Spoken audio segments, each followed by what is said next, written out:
It's a mighty Metro FM, 23 minutes after 11 a.m. We are finally here. I'm excited for this conversation. Ladies and gentlemen, bringing on a tutoring expert. I've never spoken to a tutor expert before. So that's why the excitement is here. His name is Thobo Khathola. Joining us, Botswana. Ne, Botswana. Aralewa Tubo. Thank you so much for joining us. Thanks a lot, Khutso. Really appreciate you having me here. Listen, we're about to have a conversation, and I see again Getty is really excited for this chat. Career planning for post matric individuals and basically those seeking clarity on their future professional path. And I'm really eager to have this one. It's a perfect time, beginning of the year. Yeah. And of course, to you listening right now, do you genuinely have clarity in terms of the structure plan, career plan that you have?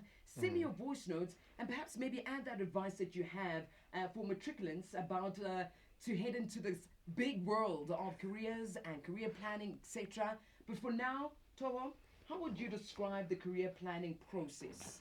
Yeah, it's quite robust, it's quite diverse.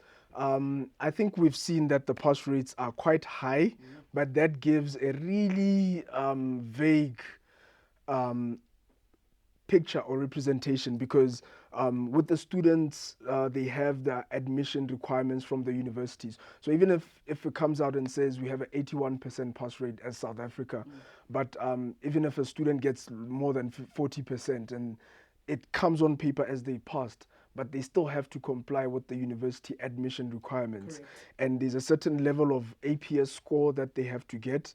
They have to get certain subjects, a certain minimum for the degree course that they're going to study. So it's a lot that students need to really do the research, go online. If I want to go to XY university that I won't mention the names, make sure that you go there, you download the prospectus, you check what is exactly the minimum requirements for the program you want to do, and just into the university in general. Now, what steps should one be following in their career planning process, especially those who have perhaps maybe made the wrong decision, finding themselves second guessing where they are now? I'm Yeah. not speaking for myself. I'm very happy. Management is listening. I'm very happy. But if somebody is genuinely feeling like they are missing steps in this career planning process, how do they go about it? So research. Students have to make a thorough research. If I want to be an actuary, like I did actuarial science in my first year, I Jeez. had no idea what I was getting myself Jeez. into because at the time it was you're good in maths, you can cope, and then we're there first year in the class. I didn't do well. So I ended up going into economics, which is fine for students to not do well in a certain course. It's fine for students to find themselves. So don't feel like you have to make this life altering decision and just be too hard on yourself. Go for that course, do a bit of research. If you are there in your second year and you feel, this is not my thing, there's no problem for you to change. And if you have a tutor like we have, an amazing support for our students, we'll tell them this is what you need to expect. And most of our tutors also, they graduated in those courses. So we've got engineers, we've got actuaries, we've got lawyers. So if you want to go into the legal fraternity and you are not fine being an attorney standing in court and bring up your cases, there are careers around the legal fraternity that don't require you to be standing in a court of law, that you can do some clerical work. Ladies and gentlemen, in studio, Tobo joining us, of course, talking about career planning for post matric individuals and, of course, you seeking clarity when it comes to your professional path. Any questions that you have, send them over that WhatsApp number 060-552-7303. In the meantime, just to lift up your spirits a bit, encourage you, Donayam, come on over. What questions do you have? We've got a tutoring expert in the building. WhatsApp line 060-552-7303. We're joined by tutoring expert Thobo. And of course, this is a conversation for you. If you need answers, assistance, advice, or just direction, why don't you send us your voice notes? Before we get into the voice notes, Thobo, how do we know that we are in the right studying field for the sort of path that we'd like to follow? And I like how you mentioned how you went for this study path, but your career is very Yeah. different from what you're doing. But the realities of that, once again, because I think maybe a mother's listening, the kind of Yeah. pressures that we also get from family to follow particular career paths. Yeah, yeah. We do get a lot of pressure, and we need to be cognizant that the job market is changing. We're in an ever-changing job market. Yeah. I did a study. I was actually going over a report of a study that was done that most of the students will start their first year, and by the time they graduate, no, by the second year of studies, their job is redundant.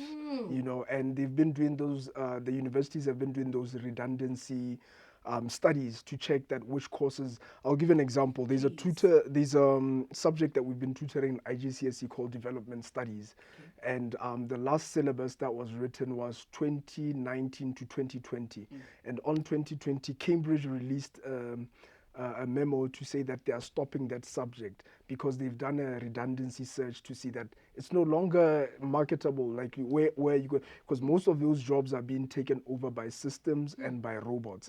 So they've put another course called travel and tourism, that is where things are actually going. So we as students have to check these redundancy articles and see if the course that we're doing is it marketable, but also match it with your passion. It's something that you're really trying to seesaw effect to say, well, the course is marketable, but is it something that I'm passionate about, or is it something that I'm passionate about that I'm not going to get a job? 100%. Last question on my side.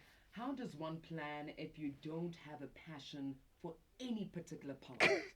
I told I didn't expect that question. What? Come no, on. come on. Yeah, yeah, yeah. Is it a tough one to No, it's answer? not a tough one, but I just didn't expect it. Sure, Yeah. sure. But the thing is, we think of work as something that you do when you go to school. Like, there are things that we can do with your hands, there are things that you are really passionate about. But let me give an example. My mom makes the best ginger ever. Like, if there are weddings, if there are funerals, if there are parties, that ginger will change your life. And that is like, she knows how much sugar to put in, how much ginger. Like, she will write the recipe, you'll get it wrong. And people will always say, we want Mama Thobo to make that ginger.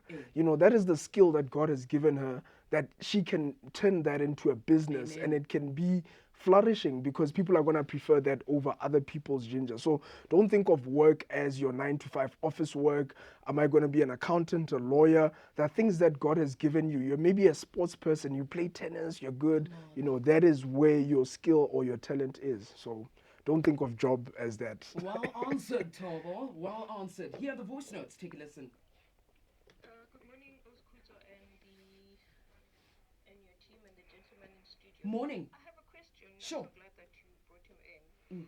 How does one gracefully withdraw from an interview? Ooh. Because I feel that this position is really not for me, and I'll be doing myself injustice and the company injustice if I go ahead Yeah. with the interview. And would that now affect my future prospects of them ever hiring me again? Or yeah, it's anonymous from Cape Town. Love that question from Anonymous out of Cape Town. Yeah, Thobo? yeah. Well, there's two things that can happen. Looking at your situation, you might go through with the interview, but express to your HR that this is not the field. Of course, you'll tell them that you really need a job, but you've hired me as an accountant, but I'm a pretty awesome salesperson. So those are the issues or the conversations that you can have with your HR officer. But the thing is, mental health, guys, it's so important. Take care of your mental health. If you are working a job and you really don't feel the intuition, the mental health, the growth, protect your mental health. I know it's tough, for you to leave that interview, but God will bless you with something else. But try to keep your mental health, keep yourself in the right mental space, and probably it's not as bad as you think. Go there, work for a month, see how it goes. You can always serve notice. Next voice note. Morning.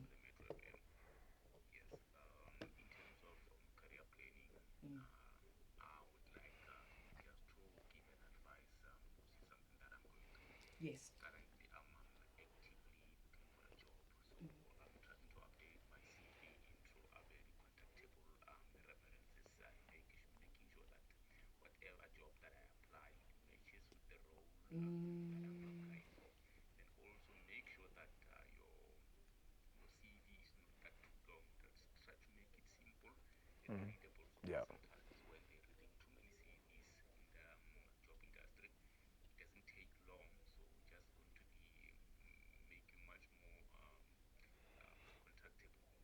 whisper.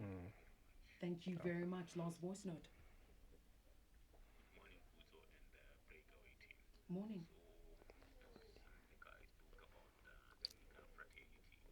Mm. In that journey, I'm doing my third year this year in LLB Bachelor's Degree of Law, Nice. and I'm looking forward to gain more of an experience into the legal area.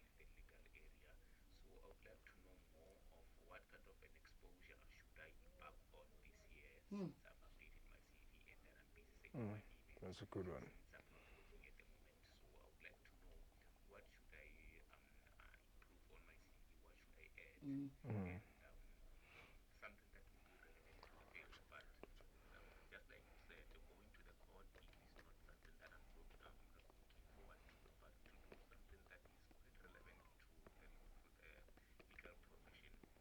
How can you advise me? Beautiful question. Yeah. Tobo? Right. So get a tutor. I mean, get a tutor with us. We've got so many tutors. That's the answer. Because the thing is with our tutors, it just goes beyond the tutoring. So you may be failing that LLB course year one, but if you get a tutor, he's also able to walk you through it. We have students who have done BCom law and want to now get to LLB, Sure. and just that transition. What does it mean? Like in the real world, the university will sell you whatever pitch, but somebody who's on the ground will tell you that I did this. This is how it worked for me. And if you want to get a tutor, you can just get my number 0737759305. Drop me a WhatsApp. I will connect you with the right tutor, the right mentor, so that they can just take you through this journey and see if this is really your strength. We also have psychometric tests that we run for our students. So if you book me, I can just come to your place. I've got my computer there. We do the psychometric test. It's an online-based test. It will give you the results to say this is where your strengths are. Is this the right career path that you're doing? Geez, we've got so many questions. I think let me play this last one. Hi, Thobo and Tutor. Oh, I would like to be anonymous. So, on 2021, I passed my matric with bachelor to distinction. nice. It's And good. in that Good. journey, Well done. took a wrong decision by studying diploma. I'm doing diploma in business administration. Yeah. So I'd like to know what's my future professional path. This is a chat many of us had when yeah. we, that diploma discussion, but you passed with the back. Yeah, talk to us, Tobo. Do that diploma, see it through. You've already started. What's there to lose? Nail it. You got distinctions, well done. Nail that diploma. You're going to get credited for your degree. Correct. So the university is going to say, you've got these credits, you don't have to do these courses, you can move on, and maybe your degree is going to be shorter. All right, Tobo, we're going to leave it right there. If there's anyone that would like to reach out to you, where can they reach out, get assistance, and get a tutor? Yeah, it's Lion Tutoring, all socials, TikTok. We even have a YouTube channel. Just say @Lion Tutoring. My number again, 0737759305. That's my number. Hey, I'll that was talk to fast. you. Tobo, hey. 0737759305. 0737759305. Yeah, that's my personal number. I'll make sure I connect you to the right people. We have 300 employees all across Gauteng and Gaborone. So I'll make sure that you are connected to the right tutor. Thank you so much.